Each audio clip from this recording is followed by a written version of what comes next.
Bismillahirrahmanirrahim. Bu günləri ümidsizlik barəsində sizlərlə danışmaq istəyirdik.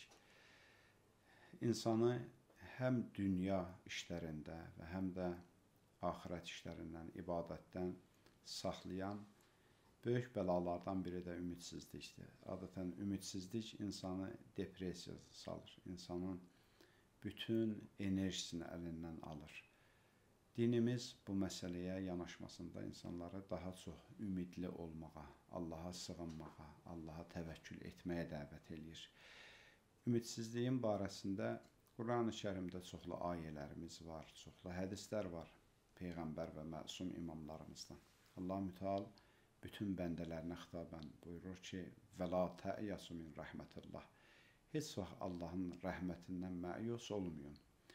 Allaha ümidvar olun. Allaha sığının, Allaha möhkəm etimadınız olsun. Hətta hədislərdə keçir ki, Allah insanların etimadı qədər onların yanındadır. Yəni biz Allaha nə qədər etimadlıyıqsa, Allah da işlərimizdə o qədər bizə kömək edir. Bu hədisin mənası nədir? Əslində, bəzi insanlar var ki, həyatda çox bədbindirlər. Hətta bir işə başlamamışdan öncə işlərinin yaxşı nəticələnməyəcəyi barəsində artıq özlərində bir fikir formalaşdırırlar. Və təbii ki, belə bir insanların işləri həqiqətən alınmır. Ona görə dinimiz bizə deyir ki, daha çox ümidli olun, daha çox işlərinizə güvənin, Allaha güvənin. Əslində, yəni insanın özünə güvənməsindən çox Allaha güvənməsi, Allaha etimad etməsi onun işlərinin uğurunun nəticəsidir. Quran-ı Kərim bunun barəsində Allah Müteal buyurur, "La yəs'amul insanu min duail xeyr." İnsan yaxşılıq diləməkdən usanmaz. Hər vaxt insan özü üçün yaxşılıqları diləyər, Allahdan yaxşılıqlar istəyər. "Və immessahu şər fəyausun qanut." Elə ki, ona bir pislik üz versə, tez ümidsizliyə qapanar. Görürsən, insanın işində bir çətinlik, bir problem ortaya çıxır. Tez ümidsizliyə düşür. Yox, məndə daha heç vaxt alınmayacaq. Amma biz o işə dəfələrlə cəhd eləməliyik, təkrar eləməliyik, ümidli olmalıyıq. O zaman işlərimiz də alınacaq. Bir yerdə alınmalıdır, mütləq alınmalıdır. Niyə də alınmasın? Sanki ümidsiz insan belə düşünür ki, elə bil ki, Allahın ondan bir qəsdi qərəzi var. Allahın səndən nə qəsdi qərəzi ola bilər? Niyə sənin işlərin alınmasın ki? Bəzi insanların işlərinin alınmamasının səbəbi elə onların bədbinlikləridir. Sən nə qədər bədbin işə başlasan, işin təbii ki, alınmayacaq. Allaha etimadla, Allah, mən bilirəm ki, məni sevirsən, mənim Allahımsan, bütün qüdrət sənin əlindədir. Və bu işimi də sən səhmana salacaqsan. Ümidli insan addım atsa, mütləq onun işləri səhmana düşəcək və alınacaq da. İmam Səccad əleyhissalamın zamanında İmam Səccad əleyhissalam Kəbəni təvaf eləyirdi, ziyarət vaxtı idi. İmam gördü ki, orada bir hay-küy yarandı, Kəbənin ətrafında bir hay-küy yarandı, insanlar cəmləşiblər ora. İmam öz təvafını bitirəndən sonra yaxınlaşdı o insanlar olan yerə. Gəldi, gördü ki, bir nəfər gətiriblər, Məhəmməd İbni Şəhhab Zəhrə adlı bir şəxsdir. Çox narahat bir haldadır, psixoloji gərginlik halındadır. Bizim indiki müasir dilləncə insan depressiyadadır, özünü idarə eləyə bilmir, çətin bir durumdadır. İmam ondan soruşdu, dedi ki, sənin problemin nədir? Niyə bu hala düşmüsən ki? Dedi ki, mən şəhərlərin birində sərkərdə idim və orada çoxlu zülümlər edib, qanlar tökmüşəm və onların nəticəsidir ki, mən bu hala düşmüşəm indi.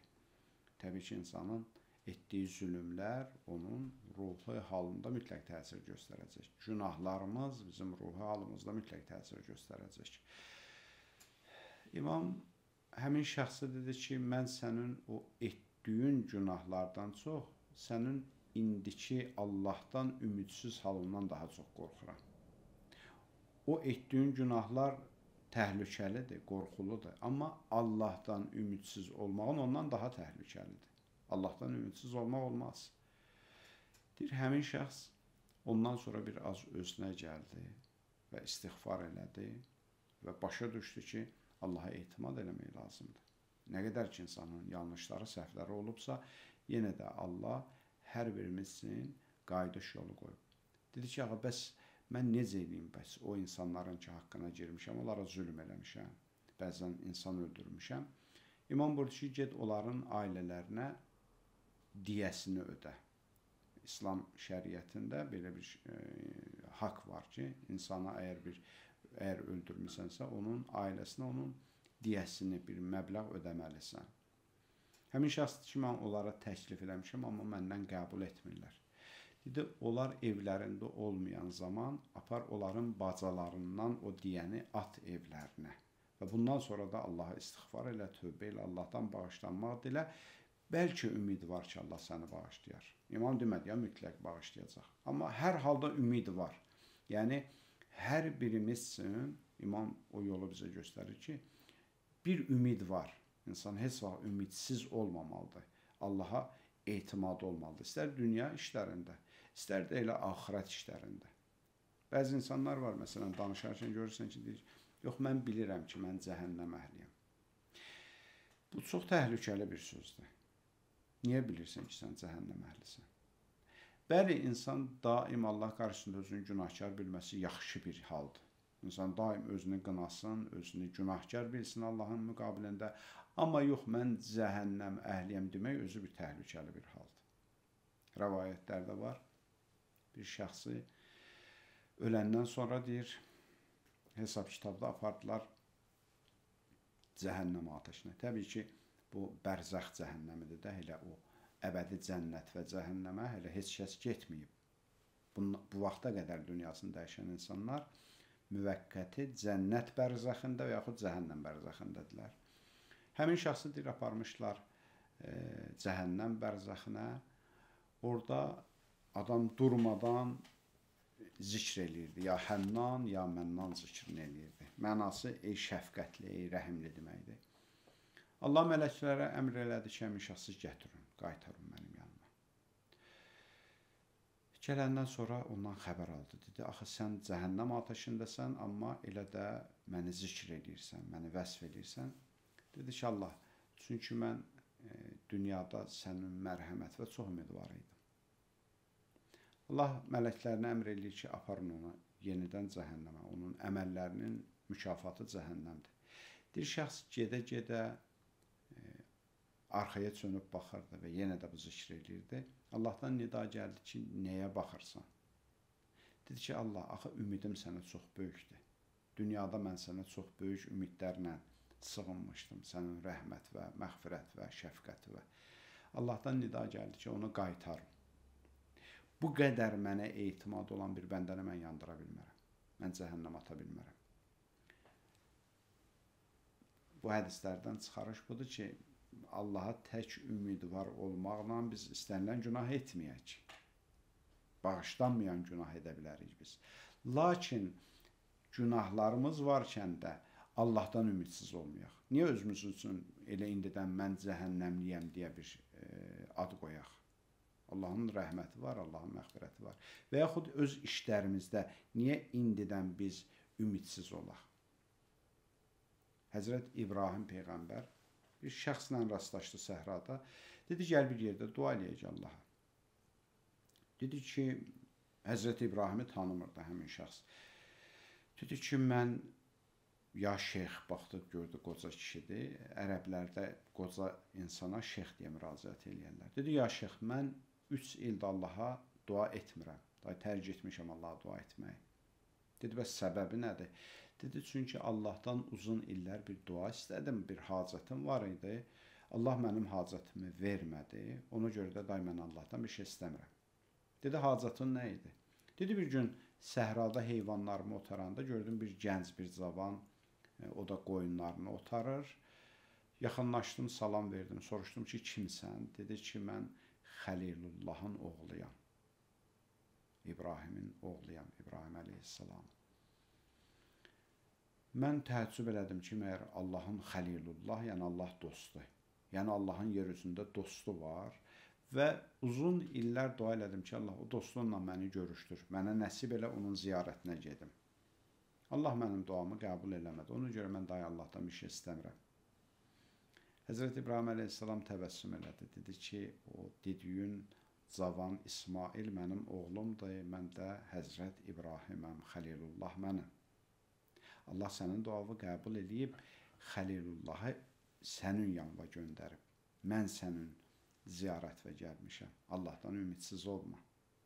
Həmin şəxs çox sevindi. Ondan sonra tövbə elədi və Allaha bir daha da sığındı. Allahdan başladı dua eləməyə, etimadı gücləndi.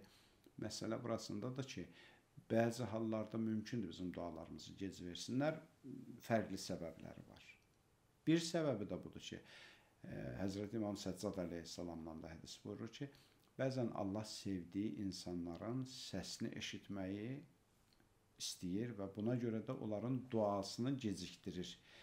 Hacətin biraz gec verir ki, onlar daha çox Allahla irtibatda olsunlar, əlaqədə olsunlar. Amma sevmədiyi insanların görsən tez verir hacətlərini. Bəzi hallarda bir şey mən bugün Allahdan istəyirəmsə, mümkündür ki, bu şey bugün mənim üçün məsləhət deyil.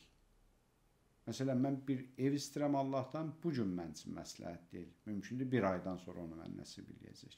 Allahdan mən bugün maşını istəyirəm, mümkündür 5 ay mənim üçün məsləhət deyil. Allah ona görə onu mənə vermir. Sanki biz belə təsəvvür eləyək də, bəzi hallarda evladlarımız bizdən bir şey istəyir. Biz onlara elə bilirik ki, vaxtı deyil, zamanı deyil. Saxlayırıq, vermirik.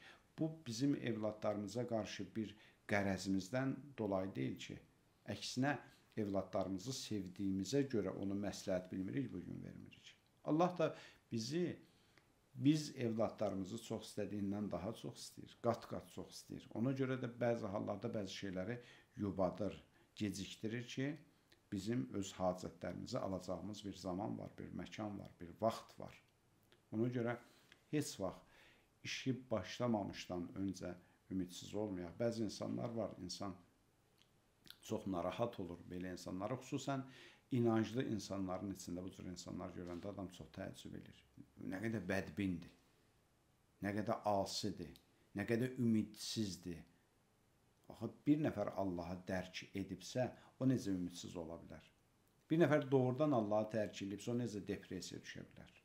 Bir nəfər həqiqətən Allaha etimadı olsa, o ruhi cəhətdən necə əziyyət çəkə bilər? Əgər bu şeylər bizdə varsa, demək ki, Allaha etimadımız düzgün deyil. Demək ki, Allaha biz lazımı qədər sığınmamışıq, Allaha lazımı qədər güvənməmişik. Allaha güvənsəydik, bu problemlər olmazdı. Necə kiçik yaşlı uşaqlar öz valideynlərinə güvənir, bir şey istəyəndə heç narahatçılığı da yoxdur. Bilir ki, atam onu tapıb gətirəcək. Atasına güvəni nə qədərdir bunun? Bəlkə də atasının gücü xaricindədir həmən şey. Amma uşaq ona etimadı bu qədərdir. Mən bu misalı neçə dəfə çəkmişəm. Körpü uşaqları ki, atası atır göyə, tutur, oynadır. O uşaqlar gülür. Niyə? O qədər atasına güvənir ki, bilir ki, atam məni göyə nə qədər hündürə atsa da yenə tutacaq. Amma bizim təəssüflər olsun ki, Allaha bu qədər etimadımız yoxdur. Allah bizi bir çətinliyə atanda etimadımız yoxdur ki, Allah burada bizi tutacaq, əlimizdən tutacaq, bizi o çətinlikdən çıxardacaq. Necə Həzrət Yusifi quyuya atmışdı, Həzrət Yusifin Allaha etimadı böyük idi. Allah Həzrət Yusifi quyudan çıxardıb padişah elədi. Ona görə də hər bir çətin halımızda, hər bir qarşıya çıxan problemlərdə nə olur olsun, Allaha ümidimizi möhkəmləndirək, Allaha etimadımızı möhkəmləndirək və bilək ki, Allah hər şeyə qadirdir və bizi sevir və mütləq bizim bu problemimizi aradan aparacaq. Allaha etimad etdiyimiz halda Allah da bizim problemlərimizi həll edəcək inşallah. Allah bütün çətinlikdə olanları, müşkülü olanları, problemləri olanların tezliklə müşkillərini, problemlərini həll etsin inşallah. Vəssalamu aleykum və rəhmətullah.